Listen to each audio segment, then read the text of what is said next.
Gloire au Seigneur Jésus. Ce matin, il y a ceux-là qui veulent ovationner la cour.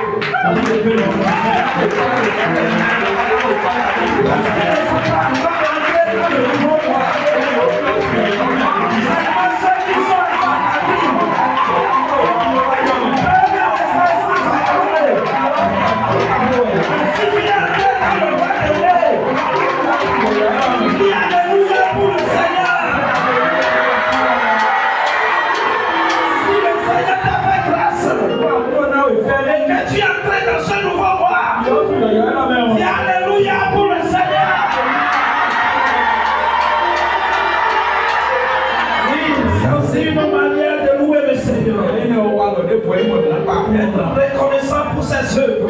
Nous sommes très heureux d'entrer dans ce nouveau mois qui est aussi un mois d'accomplissement. Que le nom du Seigneur soit béni. Dis-moi Amen. Dis-moi Amen. Alors nous sommes ce matin dans un culte spécial. C'est pourquoi je salue tout le monde dans la présence du Seigneur. Ce matin, comme annoncé, nous recevons les instituts bibliques. Et depuis hier, un délégué d'un institut est parmi nous. Il s'agit donc d'un étudiant très dévoué pour le Seigneur qui est envoyé à Paris la mer pour le secours. Pendant que nos instituts ont besoin du secours, donc quelqu'un est venu pour recevoir ce secours. Est-ce que quelqu'un ici se matin?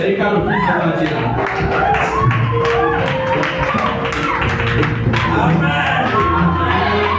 Amen. Amen. Nos instituts bibliques sont des laboratoires pour la mission de Dieu. On peut recevoir l'appel pour servir, mais sans une formation, cet appel ne vaut pas la peine. C'est pourquoi les assemblées de Dieu ont compris cela. Mise sur la formation.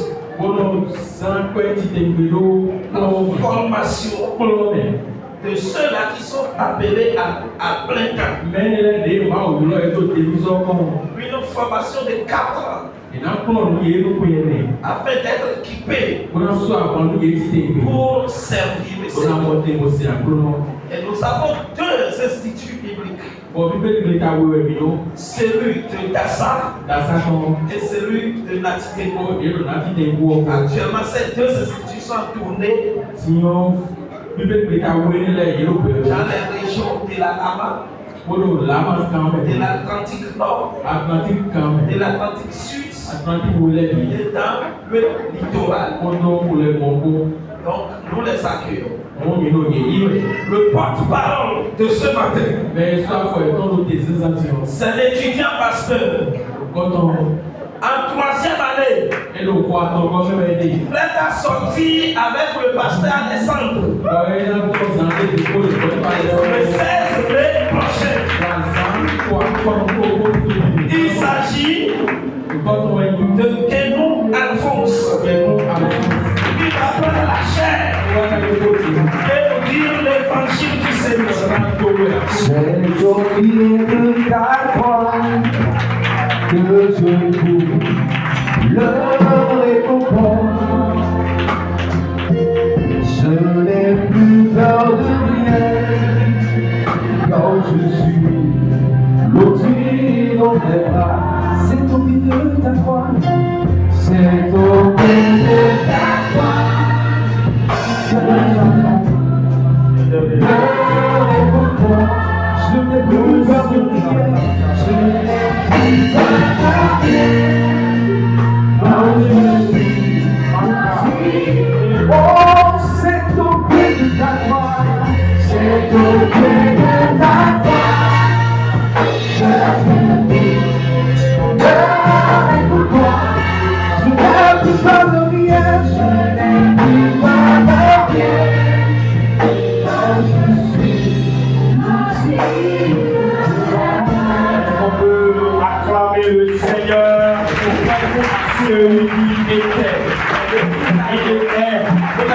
le leur. Et c'est lui qui vient éternellement.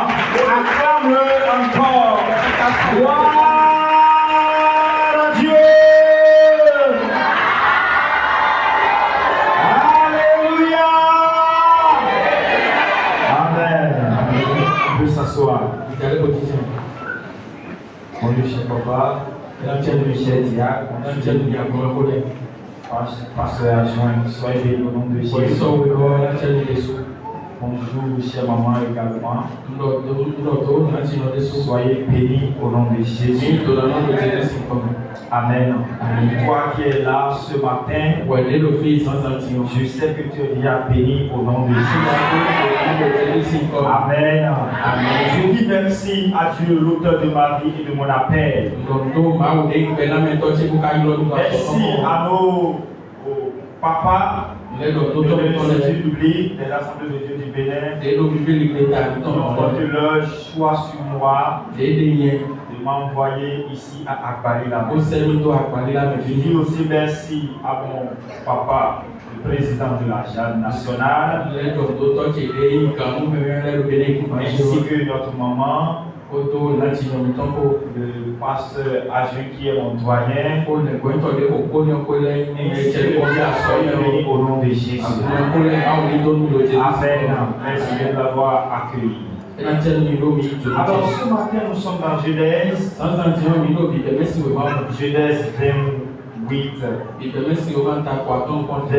10 à 22. Le texte est un peu long. Je voudrais que nous lisons tout le passage.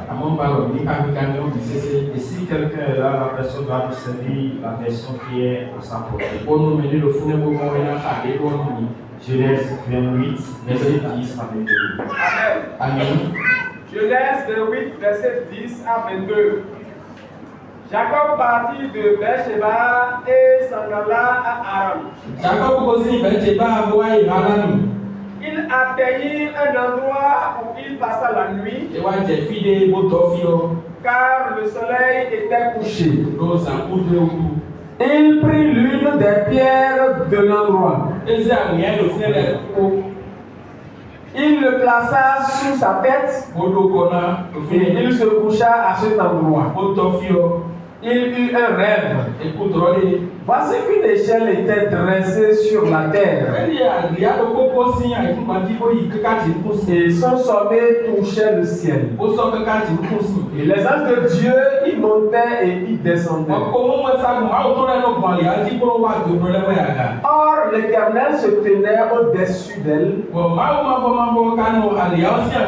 Il dit: je suis l'Éternel, Dieu d'Abraham, ton père, et le Dieu d'Isaac.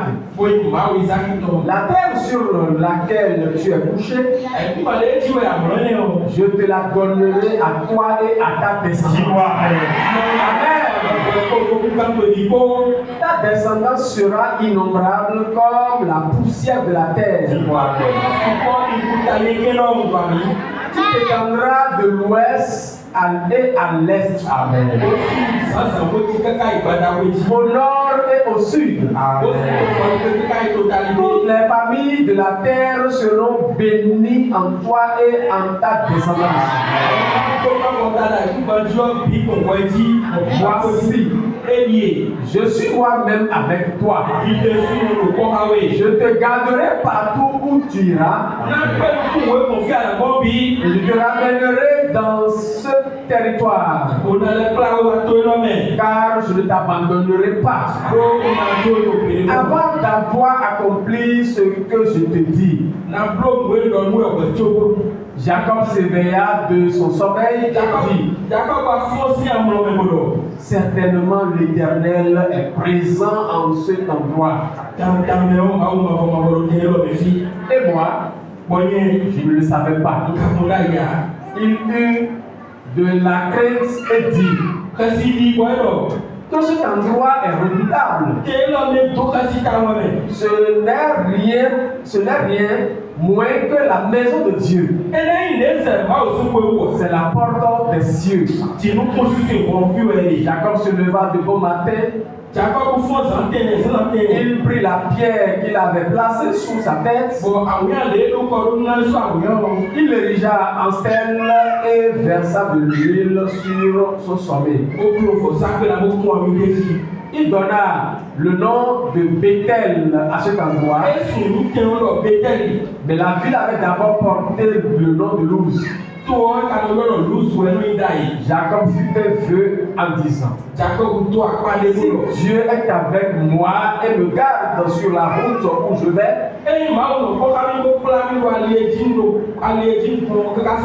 s'il me donne du pain à manger et des habits pour me vêtir,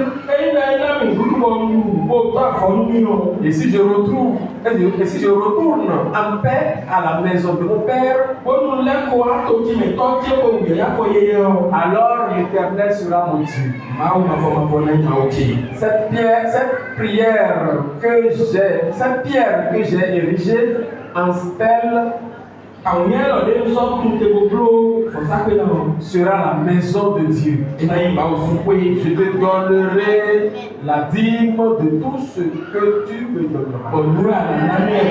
Amen. Je vais demander à notre maman de bénir la parole de Dieu.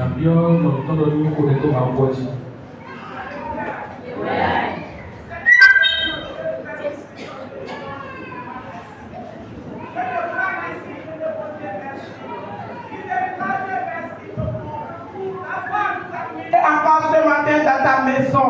Seigneur, nous sommes devant ta face maintenant, Seigneur, pour recevoir de toi, Seigneur, Papa, mon Dieu, notre nourriture de ce matin. Mon Dieu, mon Rédempteur, je confie ton serviteur à toi, Seigneur Jésus. Papa, il est sous ton onction. Éternel, utilise-le puissamment, Seigneur Jésus, pour la sainte gloire et l'honneur de ton nom, Père. Oh, mon Dieu, mon Rédempteur, tout esprit contraire, Seigneur Jésus-Christ, à ton esprit qui va essayer de nous visiter en ce lieu, nous le déposons maintenant au nom puissant de Jésus. Que ta puissance règne encore, Seigneur. Que le feu du Saint-Esprit embrasse cette maison, Seigneur Jésus, pour la sainte gloire et l'honneur de ton nom, Papa. Au nom de Jésus, nous avons prié. Amen. Amen. Le lundi 16 juin 2008,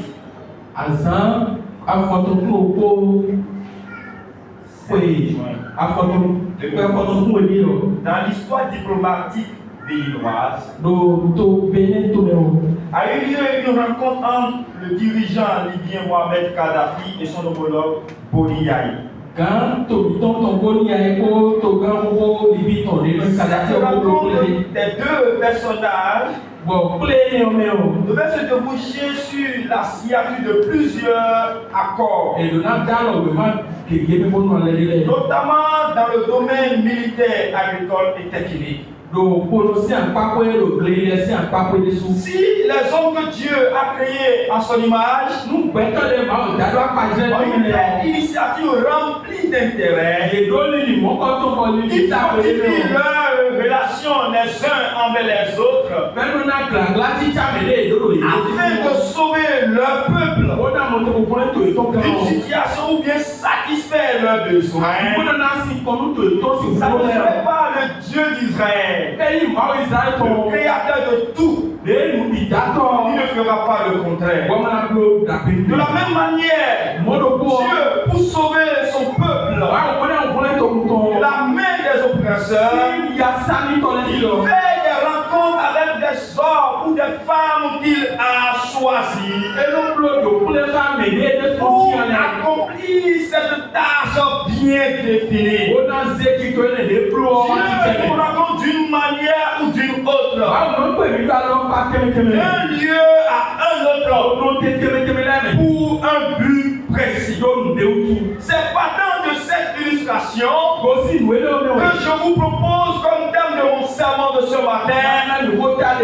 Restons à Bethel pour notre visitation. Restons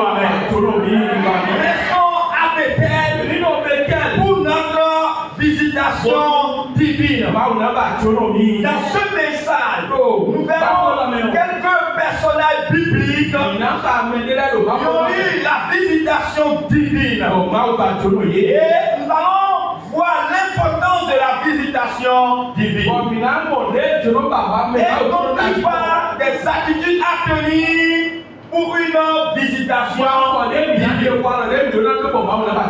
Le texte que nous venons de lire relate l'histoire de Jacob.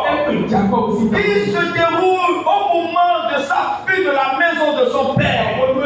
À cause de la ruse qu'il a utilisée pour arracher la bénédiction de son grand frère Esaü.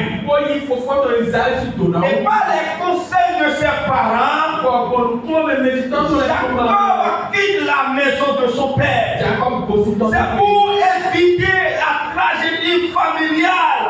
Il quitte la maison de son père pour se mettre en route.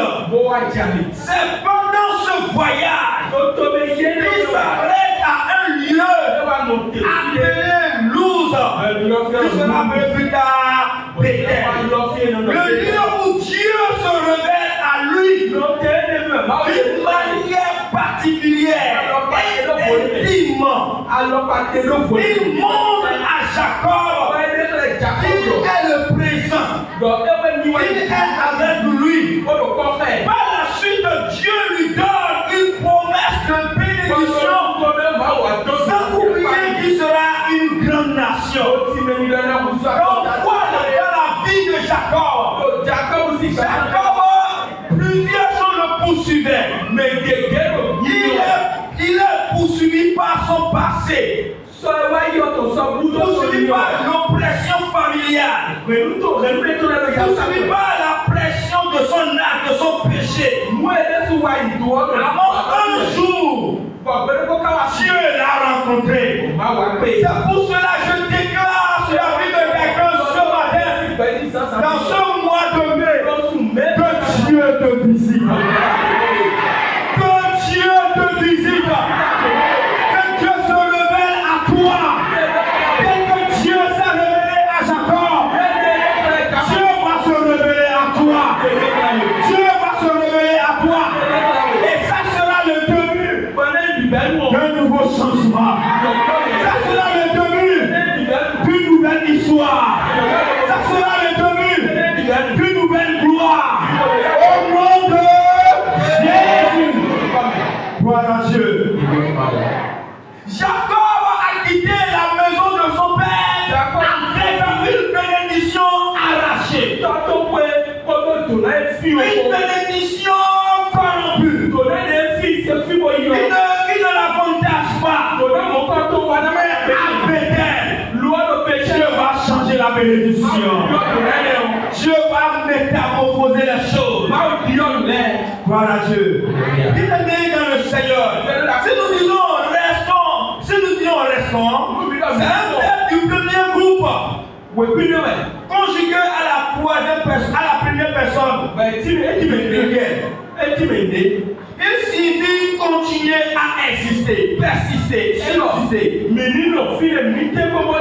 Tu dois exister au nom de Jésus. Comment tu dois exister au nom de Jésus? Ton commerce doit exister au nom de Jésus. Ton ministère va exister au nom de Jésus. Ton foyer va exister au nom de Jésus. Malgré les tempêtes, tu existeras toujours. Bethel signifie la maison de Dieu en hébreu. C'est là que Dieu c'est là que Jacob a une vision. Vision sur laquelle il voyait l'échelle qui montait du bas jusqu'au ciel. Avec les anges qui montaient et descendaient. Il voit le ciel s'ouvrir et contemple la gloire de Dieu. Dieu lui a promis de le bénir, en fait de lui une grande nation. Il a eu la révélation de la gloire de Dieu. Dans ce mois-ci, dans cette semaine, dans cette année, il verra la révélation de la gloire de Dieu. Il verra les mystères de Dieu. Il s'est caché aux anciens.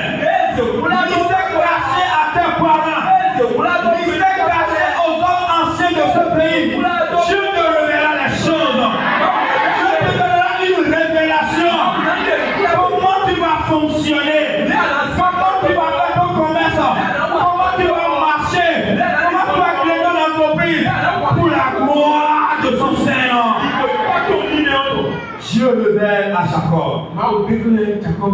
Il ne va plus se contenter de cette bénédiction arrachée, mais plutôt sur les promesses et la bénédiction de Dieu. Pourquoi Jacob a eu cette révélation? Le ciel est ouvert. En ce lieu-ci. Pourquoi Dieu l'a localisé là? Pourquoi c'est là que la nuit a surpris? Parce que dans Genèse 13, verset 1 à 4, son grand-père Abraham avait fait un sacrifice, avait bâti un autel là. Et quand on établit un autel, la divinité à qui on a établi l'autel descend sur l'autel. Et comme c'est à Dieu que Abraham a bâti l'autel pour faire le sacrifice, l'autel a laissé le ciel ouvert. Et là, le ciel n'a pas été fermé. Jusqu'à l'arrivée de Jacob. Que Dieu te localise. Que Dieu te localise. Que le ciel soit ouvert sur toi au nom de Jésus. Que le ciel soit sur toi au nom de Jésus. Et là, Dieu va rappeler ses promesses sur ta vie. Au nom de Jésus. Quand on parle de la visitation divine, c'est l'action de Dieu qui vient sur l'homme. Pour le bénir, le sauver, le délivrer. C'est un moment où Dieu se manifeste d'une manière tangible et personnelle dans la vie du croyant. Alléluia. Donc si je dis restons à Bethel pour notre visitation divine, je voudrais seulement dire, demandons à Dieu de nous révéler les choses qui nous concernent, qui concernent notre vie, et de nous bénir. Bien-aimés dans le Seigneur, il y a plusieurs personnes qui ont eu cette visitation divine. Au nom de cette personne, premièrement, je voudrais noter Abraham. Lorsque Abraham a le besoin d'avoir un enfant, Dieu l'a visité. Lorsque Dieu l'a visité, Dieu lui annonce la naissance d'un fils qui est Isaac. Selon Genèse 18, verset 1 à 31. Marie, la mère de Jésus-Christ, l'ange Gabriel lui annonce qu'elle sera la mère de Jésus. Elle sera la mère de Jésus. Le Fils de Dieu, selon Luc 1, verset 26 à 32. On voit Marie, la mère de Jésus, dont le nom signifie amertume. Dont le nom signifie amertume. La jeune fille vieille d'une famille pauvre qui habite dans un petit village de la Galilée. Elle a répondu oui à l'ange Gabriel. On voit que Marie est dotée d'une foi et humilité peu commune. Alors, elle dit oui au plan de Dieu. Elle subit les événements, la confusion, les critiques, l'obscurité dans sa vie personnelle. Mais la promesse est accomplie. La promesse va s'accomplir sur toi. Au nom puissant de Jésus. Lorsque Dieu nous visite, c'est pour nous communiquer un message. C'est pour nous donner une nouvelle orientation. C'est pour nous donner une nouvelle dimension. Alléluia. Lorsque Dieu va te visiter dans ta situation, je prie que les choses changent de tournure. Amen. Cette semaine, quand mon Dieu te visite, le Dieu du secours, le Dieu te secours, que je te garde, que je te visite. Et lorsque Dieu a visité, la visitation a sonné la stérilité à la fécondité. Je parle à quelque chose en tête. Lorsque Dieu va te visiter, que la stérilité remplace, que la stérilité soit remplacée, et que la fécondité inonde. La fécondité inonde dans ta famille, dans ton foyer, dans ton église, ici, dans ton travail, dans ton entreprise. Au nom de Jésus. Là où il y a la visitation, la sécheresse part. Et la rosée du ciel descend. Alléluia. Lorsque Dieu a visité Abraham, la stérilité est partie. Je voudrais parler de Manoah, le père de Samson, qui n'ont pas d'enfants. Mais lorsque l'ange l'a visité, la stérilité est partie. Et la fécondité, la fertilité est là. Et c'est là que la mère de Samson a enfanté Samson, le vaillant héros, le grand juge, que les bonnes choses quittent ta part. Au nom de Jésus, bien-aimé dans le Seigneur, ça calme la fondation. C'est de là que Jean-Baptiste a dit, les bonnes choses quitteront dans ton sein.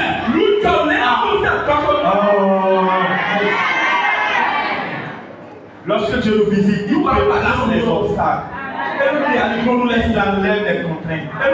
Toi qui veux accoucher, toi qui veux un enfant, que Dieu enlève les obstacles. Toi qui veux rentrer dans ta gloire, que Dieu enlève les blocages. Que Dieu enlève les blocages. Que Dieu enlève les blocages. Tout ce qui bloque tes projets, je déclare et je déclare ce matin que la visitation de Dieu enlève le blocage. Tout ce qui bloque ta grandeur, tout ce qui bloque ton succès, ce matin, que Dieu déplace les obstacles, Dieu déplace les contraintes, Dieu enlève les contraintes. Au nom de que Dieu enlève tout le qui empêche ton élévation. Au nom de Jésus.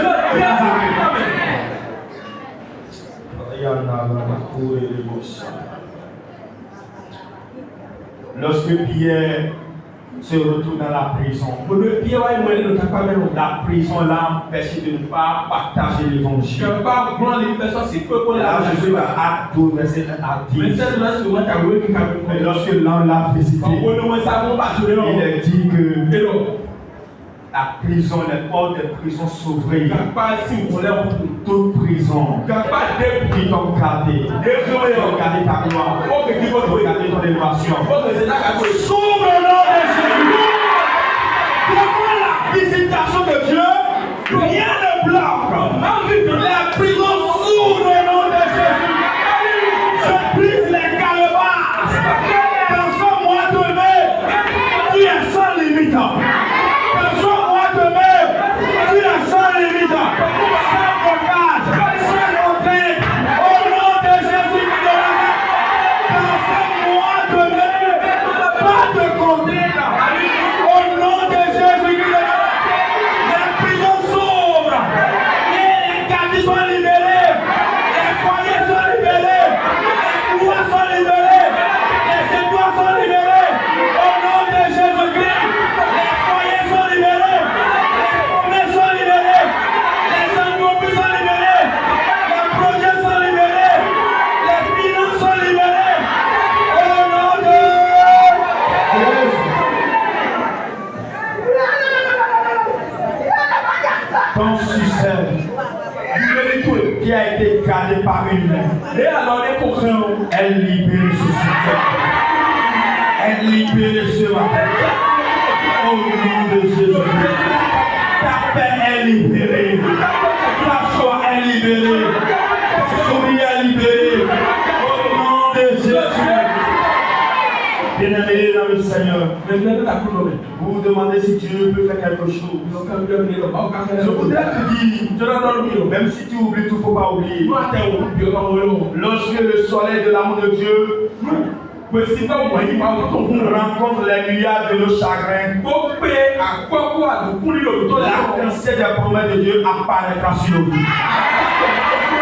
Je n'ai pas compris. Lorsque le soleil de l'amour de Dieu rencontre les nuages de nos chagrins, l'arc-en-ciel des promesses de Dieu apparaît sur nous. Au nom de Jésus-Christ, c'est encore possible de vivre encore une nouvelle joie, une nouvelle paix, une nouvelle gloire, une nouvelle saison.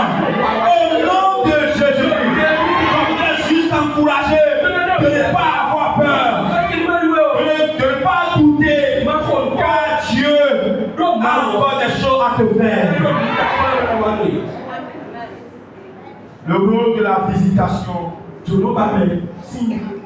la visitation de Dieu est souvent inattendue et surprenante dans la vie du croyant. Et c'est toujours accompagné de la puissance divine qui se manifeste. Elle révèle la volonté de Dieu, les plans de Dieu pour le croyant, pour l'Église en général. Elle apporte la transformation profonde dans la vie du croyant. Un changement rationnel. Un changement rationnel. La visitation de Dieu produit des effets qui impactent la vie. La transformation qualitative. Alléluia. Quelque chose me donne la joie dans la Bible. Dans Actes 9, lorsque le Saint-Esprit travaille dans l'église, et Pierre visitait les saints, il y a un homme nommé Aîné, qui est né, malade depuis 8 ans. Alors Pierre, c'est que Aîné faisait la honte de l'église. Et tout le village voyait Aîné dans cet état. Quand même le Saint-Esprit travaille dans l'église. Mais lorsque Pierre visitait les saints, il a constaté l'anomalie.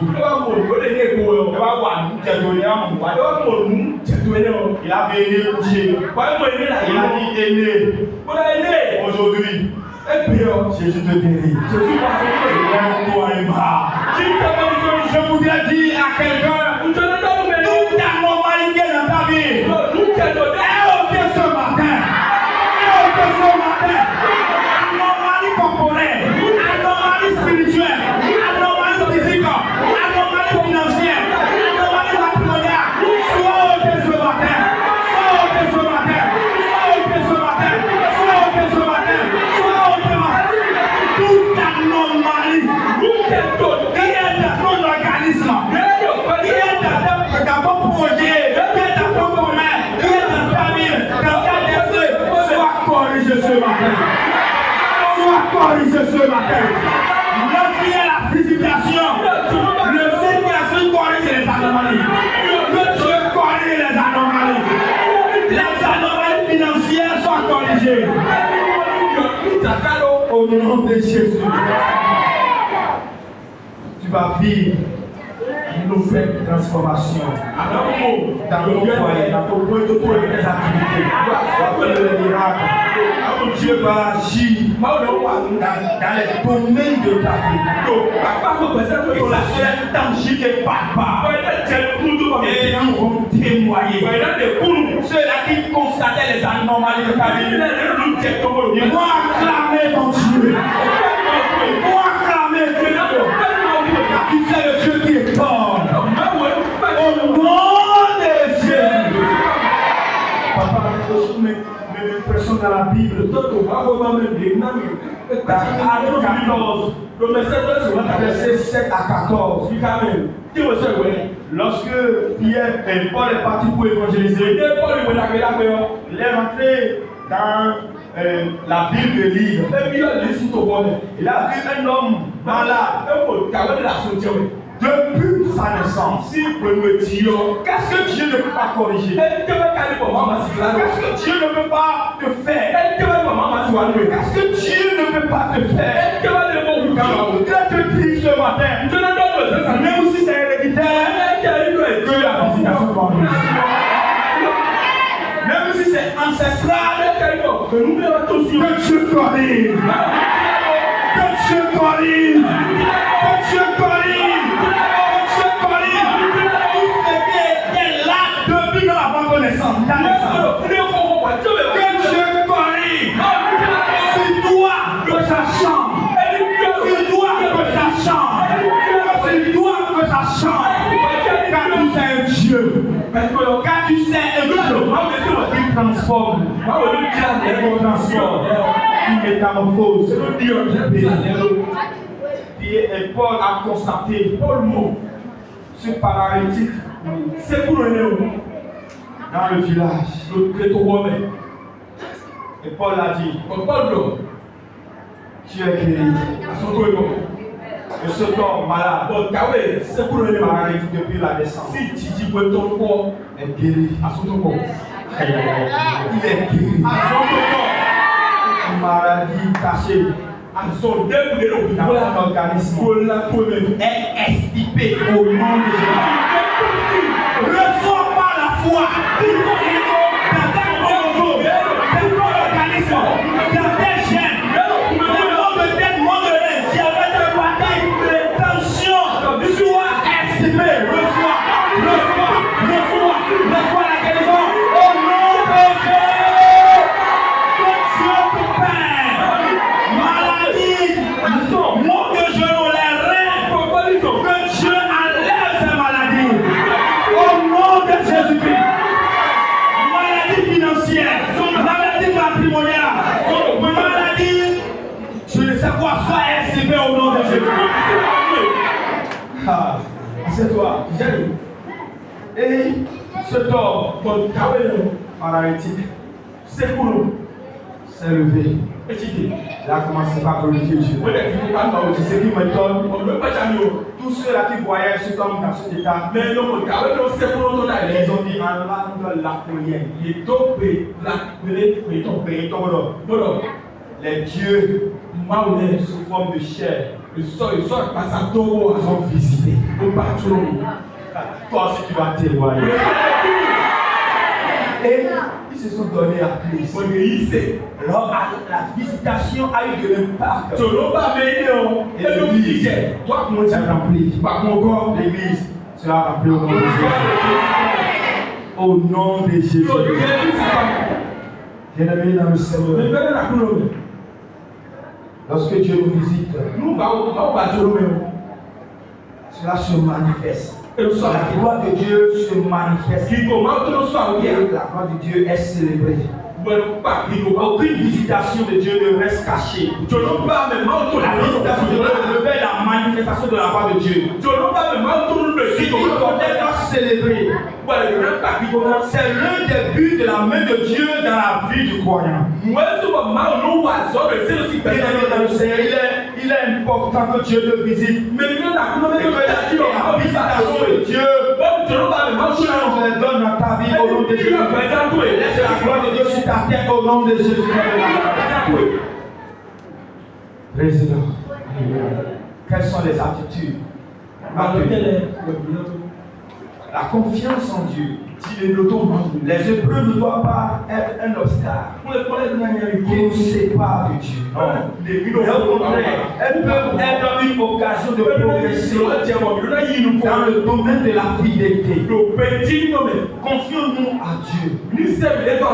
Souvenons-nous des récompenses de ces promesses. Secondo la foi. Dans Hébreux 11, verset 1, la foi est une façon de posséder ce qu'on espère.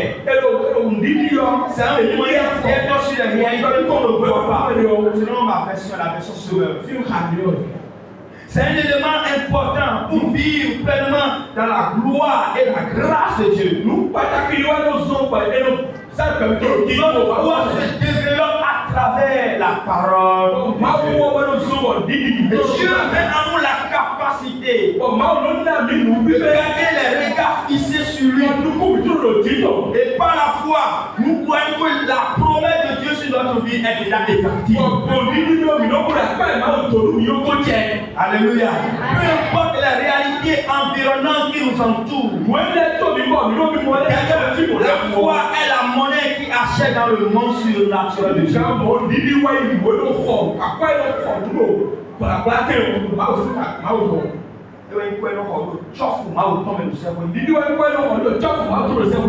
Alléluia. Toi qui recevais des visitations étrangères diaboliques, que la visitation de Dieu remplace cette visitation. Alléluia. Amen. Alors pour finir ce matin, nous sommes dans Esdras 7, verset 9 à 10. Ça m'intéresse beaucoup. Écoutez, est-ce que quelqu'un là? Esdras 7, verset 9 à 10.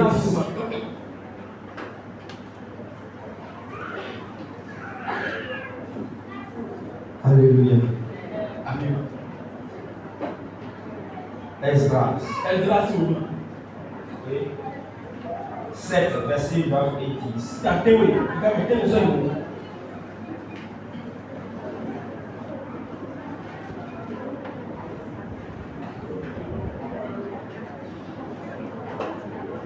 Vous n'avez pas trouvé.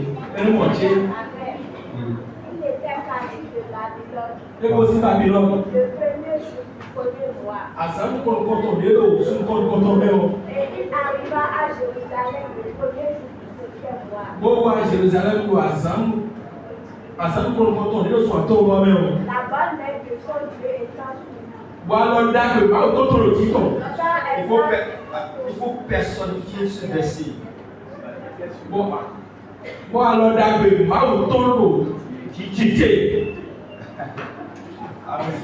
recommencer. Il étant parti de Babylone. Le premier jour du premier mois. Et il arriva à Jérusalem le premier jour du septième mois. La bonne main de mon Dieu étant sur moi. Quand Esdras avait appliqué son cœur à étudier et à mettre en pratique la loi de l'Éternel. Et à enseigner au milieu d'Israël les lois et les ordonnances. Esdras a quitté Babylone. On dit Babylone, c'est un monde idolâtre. L'esclavage.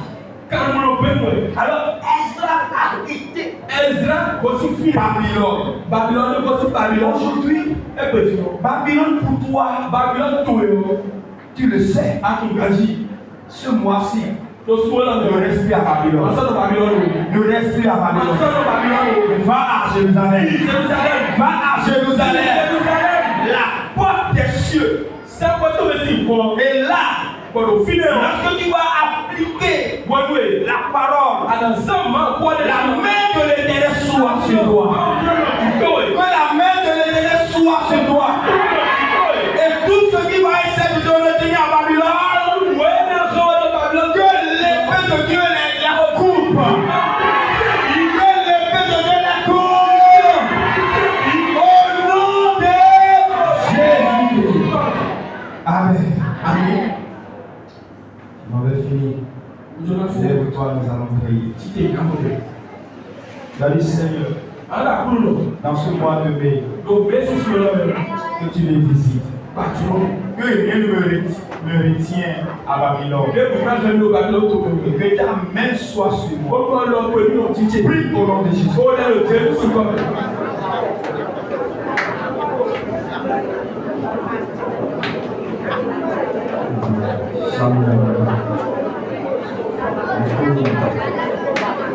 Rassemble la scène, assoiffé, je